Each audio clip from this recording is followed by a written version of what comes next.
ज्ञानतिमिरान्धस्य ज्ञानाञ्जनशलाकया चक्षुर्मिलितं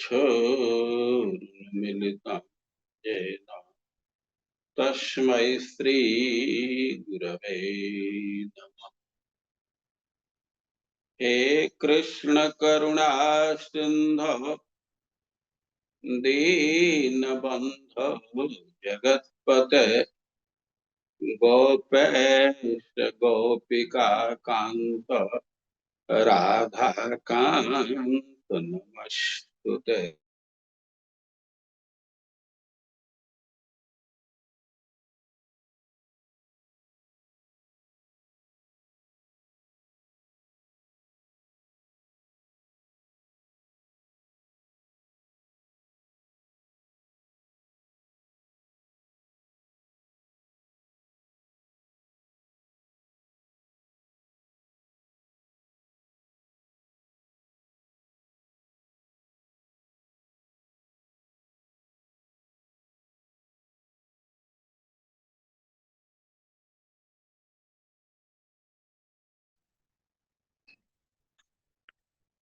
प्रभु जी, महाराज का video freeze हो चुका है, हम सुन नहीं पा रहे महाराज को।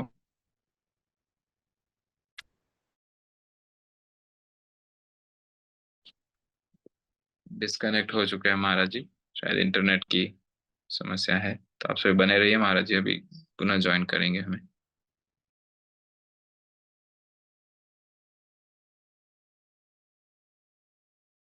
कदा मह्यं ददाति स्वपदान्तिकम् वाञ्छाकल्पतरुभ्यश्च कृपा सिन्धुभ्य एव च पतितानां पावनेभ्यो वैष्णवेभ्यो नमो नमः।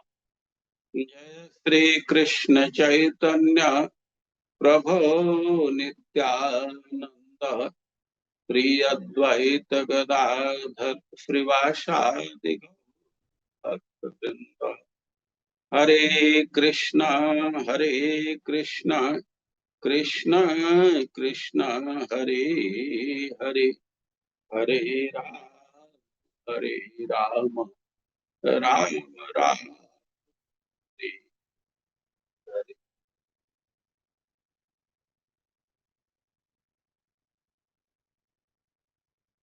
अ, यह विशेष सत्र चल रहा है बलराम जयंती के अवसर पर, और हम अपना सौभाग्य समझते हैं परम पूज्य लोकनाथ स्वामी महाराज हमको भी इस कार्यक्रम में भाग लेने का अवसर प्रदान किए।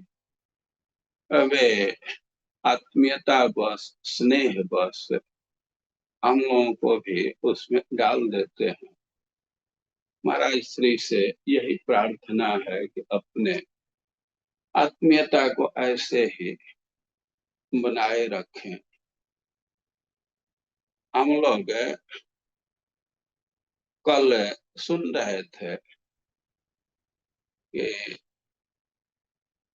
भगवान ने बलराम जी के साथ विविध लीला की। उनके विषय में ऋषि लोग कह रहे हैं गूढ़ा कपट मानुष। वे तो हैं भगवान, लेकिन मनुष्य जैसा दिखते हैं। कपट मानुष, माया मानुष। अभी भगवान है और देखने में कुछ लगे, समय समय पर वे अपने भगवता को प्रकट कर देते हैं। और कृतवान किल वीरजानी सह रामेण केशव अति मर्त्यानि। भगवान ने ऐसी ऐसी लीला किए हैं, वैसा सामान्य मनुष्य कभी नहीं कर सकता। कृष्ण बलराम ब्रज में रहे, विविध प्रकार से आनंद लिए, लेकिन अपने माता पिता को जेल से मुक्त करने के लिए वे लगभग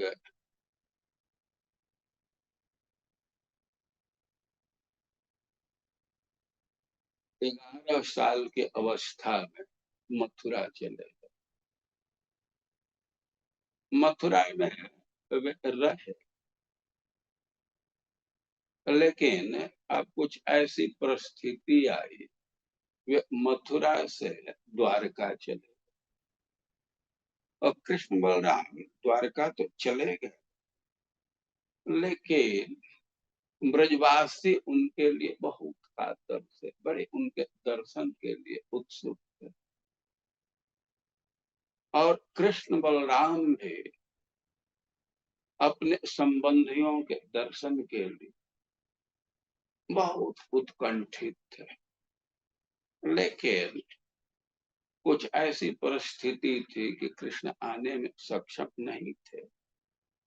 लेकिन बलराम जी ब्रज में आ गए, द्वारका से वे ब्रज में आए कि बलभद्र कुरुश्रेष्ठ भगवान रथमास्थित सोहेद दिक्षुरुत कंठ प्रयो नंद गोकुलम। अवे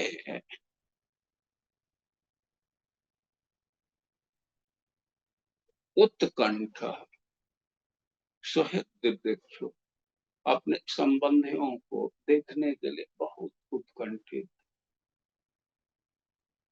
एक प्रश्न किया जाता है कि बलराम जी आ गए, कृष्ण क्यों नहीं आए?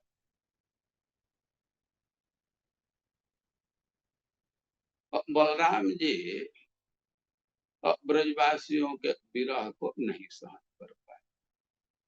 ये ज्यादा कृपालु, ज्यादा सहृदय है। और एक कारण यह है, और दूसरा कारण माना जाता है कि बलराम जी की उत्कंठा थी आने के, वे आए रथम आस्थित, वे ब्रज में आ रहे हैं, सब राजकीय वेशभूषा त्याग करके आए, लेकिन रथ का त्याग नहीं किया। वे जल्दी पहुंचना चाहते थे, इसलिए रथ का त्याग नहीं किया। तो बलराम जी आए और भगवान का भी पूरा अनुमोदन था। कृष्ण भी चाहते थे कि हम तो नहीं जा सकते, कम से कम ये जा करके और ब्रजवासियों को सांत्वना दें, उनको समझावें, कुछ सुख प्रदान करें और उधर से संदेश लेकर के हमको भी सुनावे। और भगवान का पूर्ण अनुमोदन था। एक प्रश्न होगा तो कृष्ण क्यों नहीं कहे? भाई, कृष्ण के साथ कोई एक समस्या थी। प्रथम बात थी कि कृष्ण द्वारका का कार्य अभी संपादित नहीं किया। ब्रजवासियों की रक्षा में ही शत्रु पक्ष का नाश करना था, वह पूरा नहीं हुआ। और भगवान यदि ब्रज में चले गए और ब्रजवासी उनको आने नहीं दे,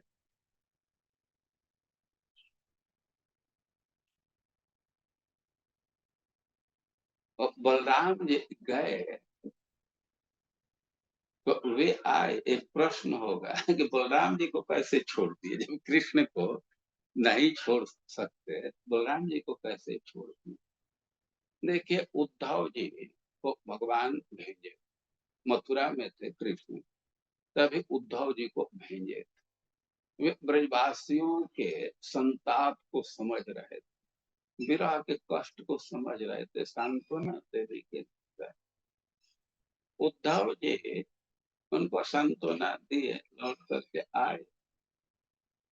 लेकिन अभी विलंब हो रहा था, और बलराम जी को भेजे। बलराम जी और उद्धव जी दोनों जा करके ब्रजवासियों को सुखी किए, कृष्ण के संदेश को बतलाए। लेकिन बलराम जी उधर से आ गए, और उद्धव और बलराम जी में अंतर है। और ब्रजवासी बलराम जी को छोड़ दिए आने के लिए, उसके पीछे कारण है कि बलराम जी कहते थे हम उद्धव जैसा नहीं है। उद्धव तो कृष्ण से खुल करके कुछ कहता नहीं, हमको यहाँ से छुट्टी दीजिए, हम जा करके कृष्ण को तुरंत भेजेंगे। हमको संकोच नहीं है, हम आपकी स्थिति बतलाएंगे और उसको कहेंगे कि जल्दी जाओ। अब ये बात सुन करके ब्रजवासी बलराम जी को छुट्टी देने के लिए तैयार थे। और जो बलराम जी वहां गए, और कृष्ण के कई एक संदेश थे, और उससे उनको सांत्वना प्रदान की। और सुखदेव गोस्वामी ये कथा बोल करके और फिर आगे कह रहे हैं कि 2 मासों तक चावात्सित मधु माधव मेवच राम छपासु भगवान गोपीनाम रति माव। बलराम जी 2 महीना से अधिक ब्रज में रहे। मधु माधव मेवच, मधु मास में मतलब चैत्र मास में, और माधव मास मतलब वैशाख। लेकिन च भी जोड़ दिए तो इसे ध्वनित है कि 2 महीना से कुछ अधिक। चकार से अब 3 महीना तो नहीं, लेकिन 2 महीना से कुछ अधिक रहे। और राम छपासु भगवान गोपी नाम रति माव। तो भगवान बलराम जब ब्रज में रह, गोपियों को बहुत आनंदित किए। यहाँ शब्द है गोपी नाम रति माव, गोपियों को सुखी करते हुए 2 महीना वह बिहार। और देखिए पहले भी शब्द आया है कि गोपियों को सांत्वना की, उनको सुखी किए। और यहाँ कह रहे हैं कि गोपियों को सुखी किए, लेकिन एक ही शब्द का प्रसंग के अनुसार अर्थ अलग अलग हो जाता है। अब रास प्रसंग में गोपी शब्द कहेंगे और कृष्ण के प्रेयसियों का बोध होगा, लेकिन उखल बंधन के प्रसंग में गोपी कहेंगे यशोदा का बोध होगा। और यहाँ जो 2 महीने रहे गोपियों को सुखी करते हुए, और विशेष रूप से जो बलराम जी की प्रेयसी है वह उनका बोध होता है। आगे शब्द आया है कि इनके साथ में जग विहार किए, नृत्य किए गोपियों के साथ। और कभी भी यह संशय नहीं होना चाहिए कि जो कृष्ण की प्रेयसी है उनके साथ बलराम जी विहार की। कृष्ण बलराम में जब ब्रज में थे, और कुछ कुछ गोपी बहुत कम अवस्था की थी, शिशु अवस्था की। अभी बलराम जी गए तो उनके साथ या शंखचूड़ के वध के समय जो गोपियां वहां थे उनके साथ विवाह विहार किए। और कंफ्यूजन नहीं रहना चाहिए, यह बात लोग के भाषा भी समझ सकते।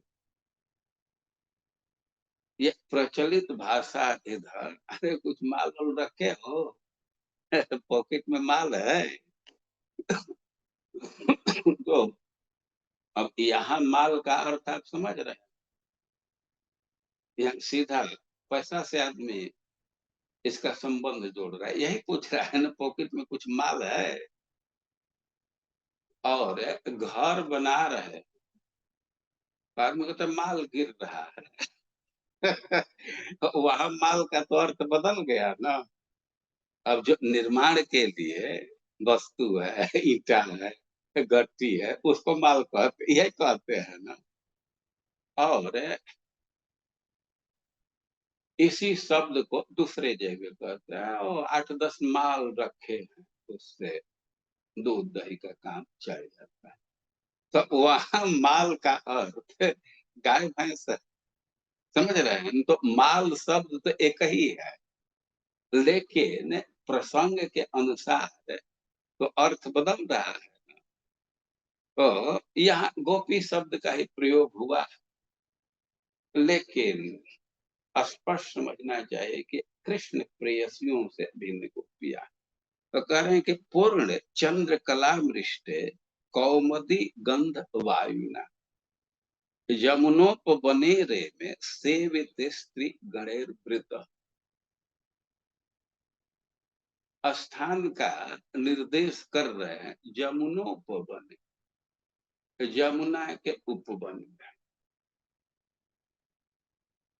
प्रसिद्ध स्थान है राम। तो वहां उस क्षेत्र में, राम घाट के क्षेत्र में वे गोपियों के साथ विहार करते हैं, गोपियां उनका सेवन करते हैं। और जो कृष्ण की प्रेयसियां हैं, और उनके साथ कृष्ण रासौली में रास नृत्य किए, विहार किए।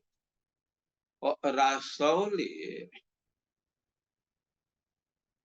और नंदगांव के सागर, जो ब्रजमंडल है, परिक्रमा में जाते हैं वे समझ सकते हैं कि जब जावट से यात्रा चलती है, पठेन चरण पहाड़ी होते हुए दधी ग्राम जाते, तो रासौली दधी ग्राम के नजदीक, एक तरह से कह सकते हैं कि होडल के नजदीक है, कोसी होटल के नजदीक है। और राम घाट तो बहुत आगे है ना। और जैसे स्थान का पार्थक्य है, और वैसे ही गोपियों के ग्रुप का भी पार्थक्य। बलराम जी उस स्थान को चुने इसलिए कि लोगों को कोई कंफ्यूजन नहीं। कृष्ण की जो रास स्थली है, उससे बिल्कुल दूर गोपियों के साथ विहार किए। तो वर्णन कर रहे हैं कि पूर्ण चंद्र कलामृष्टे कौमुदी गंध वायु। बसंत ऋतु है, चैत्र मास की चांदनी रात बहुत सुहावनी होती है। ऐसे लोग कहते हैं कि भादो के अंधरिया और चैत्र के अंजोरी, भादो महीना का जो कृष्ण पक्ष होता है वो बहुत गाढ़ अंधेरा रहता है, और चैत्र पक्ष का जो शुक्ल पक्ष होता है वो बहुत उज्जवल होता है। तो कह रहे हैं कि पूर्ण चंद्र कला मृष्ट, चंद्रोदय रात्रि को था, चंद्रमा के किरणों से रात्रि बिल्कुल उज्जवल थी। कौमुदी गंध वायु, कौमुदी के, कुमुदनी के पुष्प खिले हैं, और उसके गंध को लेकर के वायु चल रहा है। तो जमुनों को बने रे में सेवित स्थित गणेश, और स्त्रियों के साथ चैत्र और वैशाख के रात्रि में बलराम जी रमण किए, रे में रमण किए। वरुण प्रेषिता देवी वारुणी वृक्ष कोट पतंती तत् वनम सर्वम स्वगंधे नाद्य वास। और बलराम जी वन में विहार कर रहे हैं, और वरुण जी अपने बेटी को भी भगवान की सेवा में, बलराम जी की सेवा में, और कह रहे हैं कि वरुण प्रेषिता देवी वारुणी। लोक में वारुणी मदिरा प्रसिद्ध है, लेकिन यहाँ ध्यान देना चाहिए कि उस वारुणी मदिरा का उल्लेख नहीं, क्योंकि कह रहे हैं कि देवी, यह जो वारुणी है तो देवी है। दूसरी जगह विवरण प्राप्त है कि यह लक्ष्मी जी की सहोदरी है। समुद्र मंथन से जैसे लक्ष्मी जी प्रकट हुई थी, कि वारुणी देवी भी प्रकट हुई थी। वरुण प्रेषिता, ये वरुण देवी भेजे हैं उसको। और पतंते तद वनम सर्वम स्वगंधे न देवासय, और बलराम जी की सेवा के लिए आई, और वह वृक्ष के कोटर से दृश्य हो। वृक्ष में है कुछ कोटर होता है, तो वहीं से वह निकली, वो आसव के रूप में। देखिए सामान्य रूप से ये जो मदिरा होता है वो सड़ा करके बना, हमको तो बहुत ज्ञान नहीं है, लेकिन थोड़ा जानते हैं, गुड़ को सड़ा करके, महुआ को सड़ा करके। लेकिन यहाँ जिस मदिरा की बात है, कोई आसव है। बंगाली में शायद नीरा कहते हैं, वो अब भी कुछ लोग पीते हैं ना, नीरा बोलते हैं। वो आसव होता है, और उसी रूप में वे प्रस्तुत हुए, और कह रहे हैं कि पतंते तद वनम सर्वम स्वगंधे न अध्यवास, और वह वृक्ष से गिर रही थी, धारा के रूप में गिर रही थी वारुणी। और जो देवी है उनकी शक्ति होती है, वो अपना रूप बदल सकती है, विविध रूप धारण कर सकती है। ब्रज में आप लोग देखते हैं कि जो प्रसिद्ध देवता लोग पर्वत के रूप में, तो जो वारुणी देवी है आसव के रूप में प्रकट, और स्वगंधे न अध्यवासय। अरे पहले ही वर्णन आ चुका है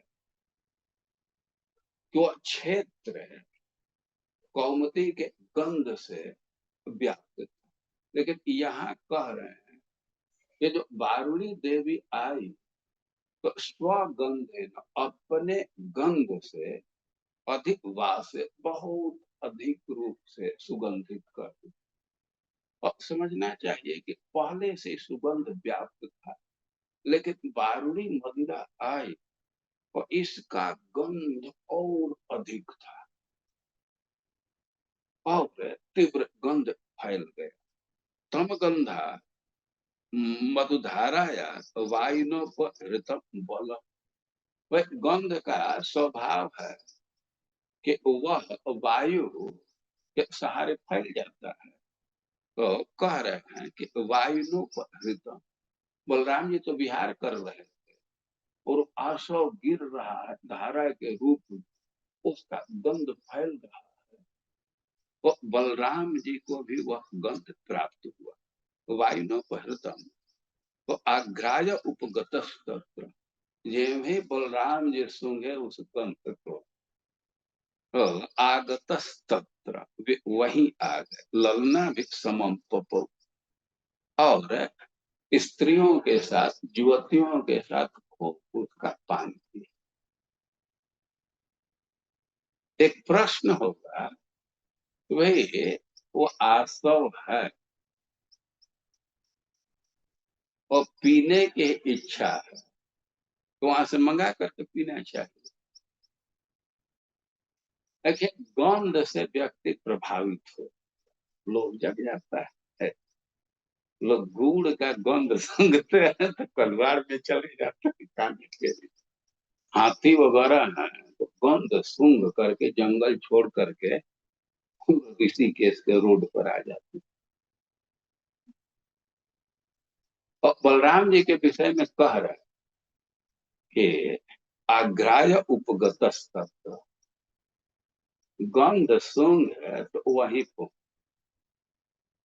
और ललना भी समूह पपो, युवतियों के साथ पान किए। और वहां क्यों गए? और एक तो भाई वहां जाने से एकदम ताजा ताजा ताजा मिलेगा। शब्द का प्रयोग करें कि बल, ये बड़े शक्तिशाली है। अब दो चार गिलास इनका काम चलने वाला नहीं है। और युवतियों को भी पिलाना है, जबरदस्ती पिलाए बल। तो बहुत लोगों को पिलाना है और अपने भी खूब पीना है तो कितना ढोया जाएगा। ओ वही जहाँ धारा गिर रहे थे तो वही चले गए। और कह रहे हैं कि समम पपो, आ, ललना भी समम पपो, ज्योति स्त्रियों को भी पान कराए अपने भी खूब पिए। अपगीय मान चरित वनिता भी हलायुध वनेशु व्यचरत व्यचरत क्षीर मद विहत लोचन।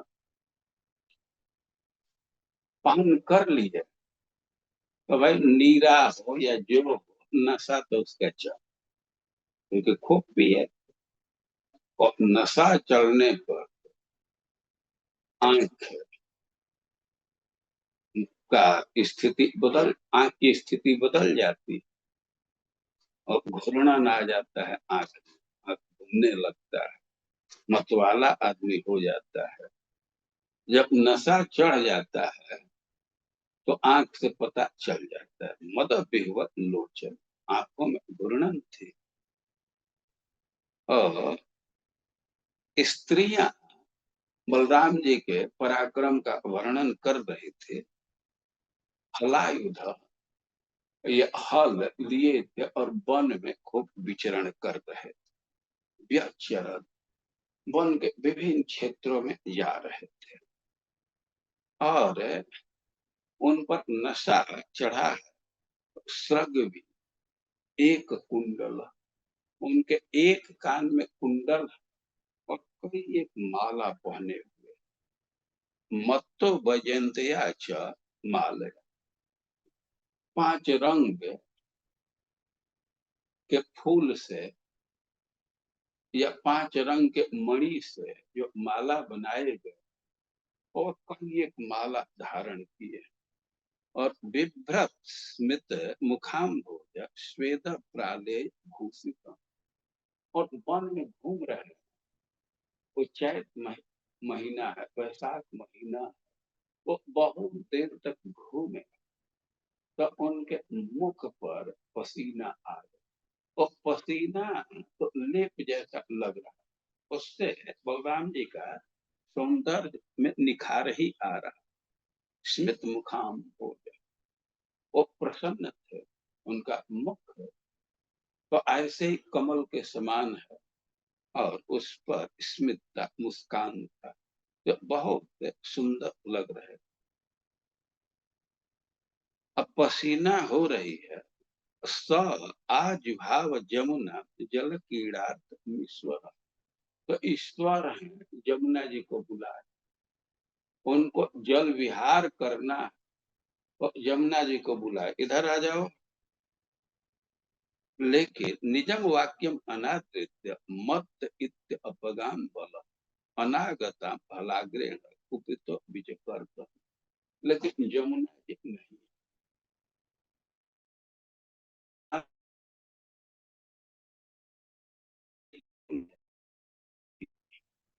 यमुना जी विचार किए कि यह तो नशा के उन्मत्त है। स्त्री का स्वभाव है कि वे नशेड़ी के पास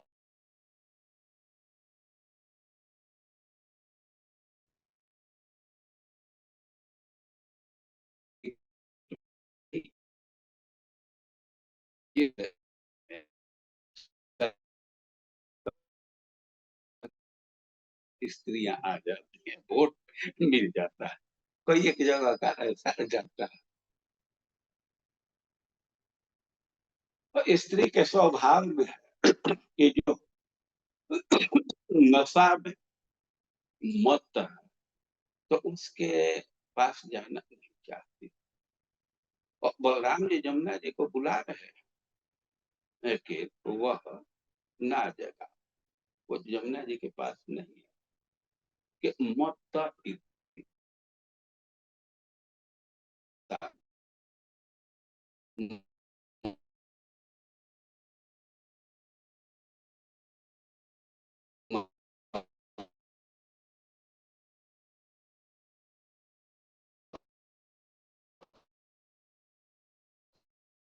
वाले देखिए बल कि उसे पता चित्त लोचन, एक नशा चढ़ता है तो आंख में घुलन आ जाता है, वह लक्षण। और दूसरा लक्षण है कि एक कुंडल, अभी उनका वर्णन आया कि स्रग में वे विविध माला धारण किए और एक कुंडल, एक कान में कुंडल, एक में नहीं है, एक या 10, और पहने तो दोनों में थे, लेकिन नशा में चूर है, एक कहाँ गिर गया पता ही नहीं। यही उदाहरण दिया जाता है। मदिरा मदान, जैसे मदिरा पी करके कोई मतवाला है तो उसका गमछा कहाँ गिर गया उसको पता ही नहीं चलता। और जो योगी हैं, जिनका चित्त भगवान में लगा हुआ, तो उनका शरीर कब गिर गया उनको पता नहीं चलता। मदिरा मदान। तो बलराम जी में लक्षण है कि एक कान का कुंडल कहाँ गिर गया इनको अनुसंधान ही नहीं, एक पहन करके घूम रहे हैं, तो ये भी लक्षण है।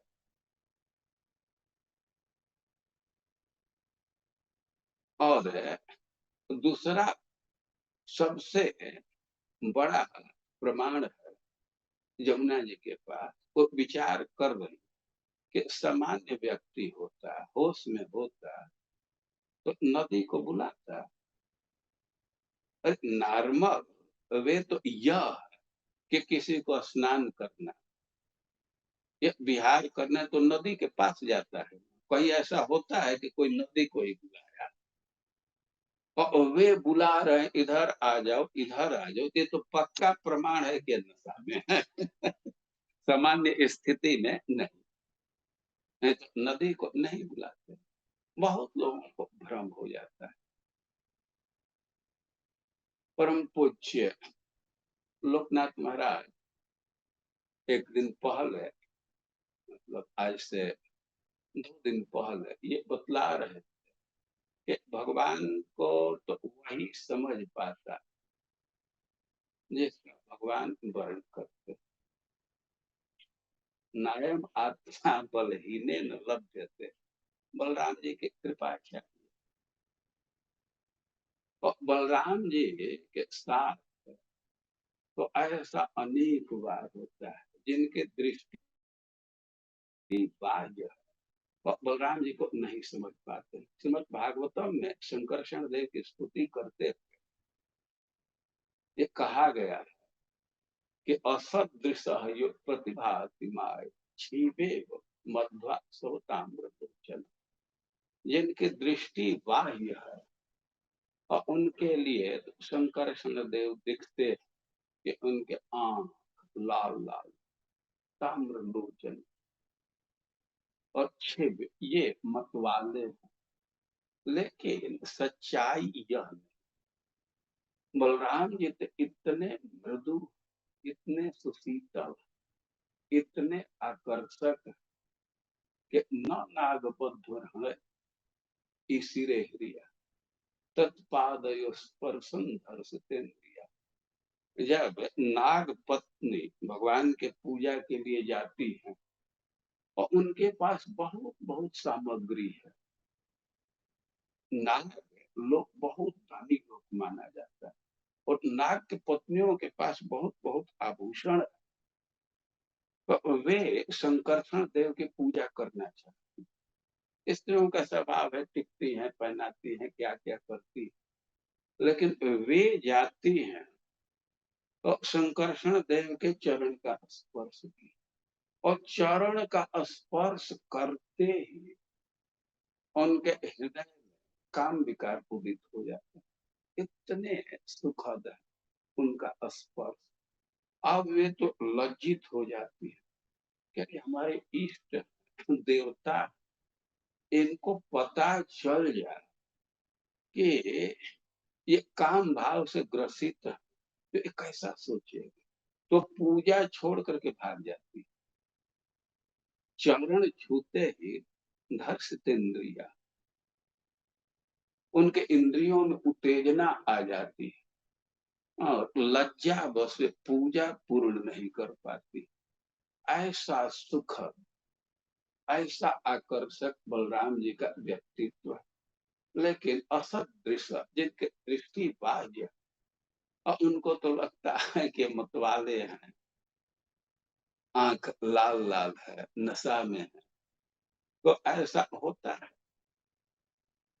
और यमुना जी वे बुला रहे हैं, और यमुना जी तर्क कर रही हैं कि ये तो नशा में है, नहीं तो नदी को बुलाते नहीं, एक नदी के पास आना चाहिए, और इसलिए वो आई नहीं। वो अनागतम हलाग्रीण कुपितो विचकर, बलराम जी को बड़ा क्रोध आ गया, कुपित हो गए। हम बुला रहे हैं, हमारे आज्ञा की अवहेलना कर, और उनको कोई फोर्स सोर्स नहीं भेजना कि इधर ऑर्डर करो 5 थाना के लोग जुटे और कुछ करे। वो हॉल से खींचने, अपना हल पहले ही वर्णन है, हला एकदम हल रखे थे और जमुना को खींचने लगे। तो और खींच ही लिए और कहने लगे, डांटने लगे, पापे है तुम माम अवज्ञा यन्नायास मया होता निश्चय तम लांगलाग्रेण शब्दा कामचारी। अरे पापी, स्वेच्छाचारी, हमारे बुलाने पर नहीं आती हो, तो हमको तुमको 100 धारा में बांट, टुकड़ा टुकड़ा कर दे, हमको तुम नहीं जानती। और संबोधन कर रहे पापी, कामचारिणी, क्रोध में बोल रहे, लेकिन इसका वास्तविक अर्थ है कि पापे, पाप के कारण, कामचारिणी, पापियों के लिए, पाप के मार्जन के लिए यमुना जी इधर उधर घूमती रहती। ये यमुना जी विविध क्षेत्र में जा रही हैं, और उसके पीछे मुख्य उद्देश्य है कि जो पापी लोग हैं उनका शुद्धि हो जाए। तो संबोधन का एक अर्थ है, और यथाश्रुत अर्थ लेंगे तो क्रोध में बोल रहे, अरे पापी, तो हमारी आज्ञा का उल्लंघन कर रही, तो मनमाना आचरण कर रही हो। तो एवं निर्भत्सिता भीता जमुना जदुनंदन वाच चकिता वाचम पतिता पादयोर। अब ऐसे में डांटने लगे बलराम जी, तब तो वह स्तब्ध हो गई, बहुत भयभीत हो गई, और भगवान के चरणों में गिर गई और कहने लगे, राम राम महाबाहो न जाने तो विक्रम। हे राम, हे राम, हे महाबाहो, मैं आपके पराक्रम को नहीं समझ। राम राम संबोधन कर रहे, 2 बार कह रहे, उनके ध्यान को आकृष्ट करने के। राम, राम का अर्थ क्या होता है? जो सबको सुखी करे, सबके मन को रमा दे, जो सबको रमाता है उसको राम कह। तो एक तरह से यमुना जी कह रही है, राम राम, आप तो सबको रमाने वाले हैं, और हमको पीड़ित क्यों कर रहे हैं? यह आपके योग्य नहीं है। और जस्से कांसेन विधृता जगति जगतः पते, हम आपके पराक्रम को नहीं समझ पाए, आपके स्वरूप को नहीं समझ पाए, क्योंकि महाबाहो, आपके वो पराक्रम अनंत है, अनंत पराक्रम है। तो कोई भी समझने में भूल करेगा, पूरा पूरा तो नहीं समझ सकता है। तो हमारे साथ केवल अकेला केस नहीं है, हम लोग नहीं समझ पाए। उसका कारण है कि आपका विक्रम अनंत है, आपका पराक्रम अनंत है, आप अनंत है, नाम भी आपका अनंत है। और आपका अनंत पराक्रम इस दृष्टि से देखा जा सकता है, समझा जा सकता है कि आपके एक अंश पृथ्वी को धारण करते। शेषनाग बलराम जी के एक अंश है और सारे पृथ्वी को धारण करते। पृथ्वी को धारण करने का क्या मतलब हुआ कि जितने नदी, जितने समुद्र, जितने पर्वत हैं, सबको धारण कर रहे हैं। और शेषनाग को तो पता ही नहीं चलता है, कौन पर उसको धारण किए हैं। और भागवत में लिखा गया है कि सरसों के समान उनको अनुभव होता है। जैसे मस्टर्ड सीड आपके स्तर पर हो तो जैसा अनुभव करेंगे वैसा ही करते हैं, ऐसा पराक्रम। अरे कह रहे हैं कि जगत पते, आप सारे जगत की रक्षा करने वाले। तो हमारा भी रक्षा करना आपका कर्तव्य ही है। तो हम आपको नहीं समझ सके, हम आपके भक्त हैं, हमको छोड़ दीजिए। तो तत्व व्यमुंचत जमुना याचितो भगवान बल विजगा जलम स्त्री करीण वीर प्रेतरा। और ऐसे प्रार्थना के यमुना जी को छोड़ और गए, खूब उसमें विहार की। जैसे हाथी हथनियों के साथ विहार करता है जल में, वैसे विहार किए। और खूब विहार करने के बाद जब जल से बाहर निकले तो भूषणानि महारहाणी ददौ कांति शुभाम सृज। और लक्ष्मी जी उनको बहुत बहुत मूल्यवान आभूषण प्रदान की। और वसित्वा वाससी नीले माला आमुच्य कांचन।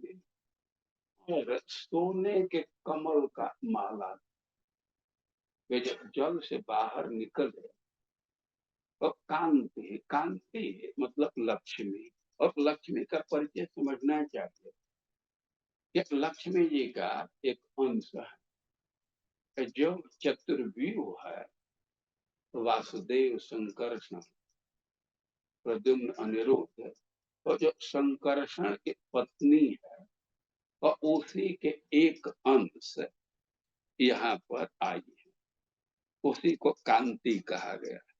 तो वे माला पहनाई, तो बलराम जी माला पहने, वो समुद्र के समान नीला वस्त्र लेकर के आई थी। वरुण जी भेजे, वरुण जी के पास बहुत धन है, बहुत सुंदर वस्त्र भेजे थे। वे वस्त्र धारण किए और माला पहने और रेजे सुलंकृतो लिप्तो महेंद्र इव वारण। कांति जी, लक्ष्मी जी चंदन का लेप की, वस्त्र धारण कराई, माला धारण कराई और बलराम सुंदर दिखने लगे। उदाहरण दे महेंद्र इव वारण, जैसे इंद्र का हाथी शोभित होता है तो वैसे वे शोभित हो गए। और जमुना में विहार किए और लक्ष्मी जी उनका सत्कार की। लेकिन यमुना जी के आने में देर हुआ तो उसको खींच दिए। तो कह रहे हैं कि अद्यापि दृश्यते राजन जमुना कृष्ण वर्तमान बलस्यानंत वीरजस्य वीरजम सूचयति सूचयति इव। और मानो बलराम जी के बल के सूचना देने के लिए और जमुना जी आज भी टेढ़ी बहती, ये चाहता हूँ कहते खींच दिए हैं तो उसी रास्ते से जाते खींची हुई आज भी दिखती है। तो ये बलराम जी का पराक्रम। यद्यपि जमुना जी खींची हुई रास्ते से जाती, इसके पीछे अनेक कारण है, लेकिन समय नहीं है। एक चीज यहाँ स्पष्ट लिखा गया है कि वीरजयम सूचयति, वे बलराम जी के पराक्रम को सूचना दे रही। बलराम जी में क्या पराक्रम है, इसको समझ सकते हैं। हम भारत में सुनते हैं कि सरकार चाहती है कि नदियों को जोड़ दिया जाए, लेकिन जोड़ना बहुत आसान नहीं। योजना बन रही है लेकिन अभी तो क्रियान्वित नहीं हुई, सफलता नहीं मिली। बात नियंत्रण के लिए चाहते हैं कि उधर के धारा को इधर कर दें, लेकिन नहीं कर पा रहे। और बलराम जी की क्या शक्ति है, सीधे हल से खींची। और बलराम जी जैसा शक्ति किसी मनुष्य में, तो बाढ़ नियंत्रण बहुत आसानी से हो जाएगा, लेकिन किसी के पास नहीं। और बलराम जी की क्या शक्ति है, नदी की धारा को मोड़ सकते हैं। और उसकी सूचना देते हुए आज भी यमुना जी टेढ़ी बहती है। और ऐसे कह रहे हैं कि एवं सर्वा निशा जाता एकमेव रमतो प्रति। भगवान बलराम का वो रात्रियां इतने सुखद व्यतीत हुई कि ऐसा लग रहा था कि एक ही रात है। या बलराम जी की सेवा के लिए 2 महीने से अधिक की रात्रियां एक ही भूत होकर के उपस्थित। और बलराम जी ने अपने गोपियों के साथ विहार किया और इसी क्रम में अपना पराक्रम का प्रदर्शन भी कर दिया। यमुना जी को खींच नदी के धारा को बदल देना बहुत भारी पड़ा।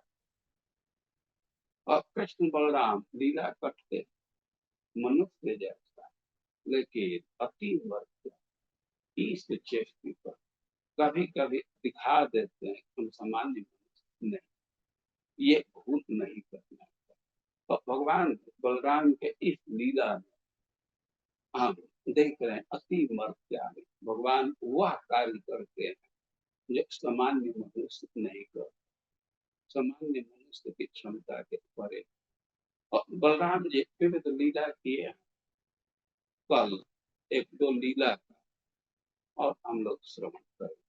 हरे कृष्ण।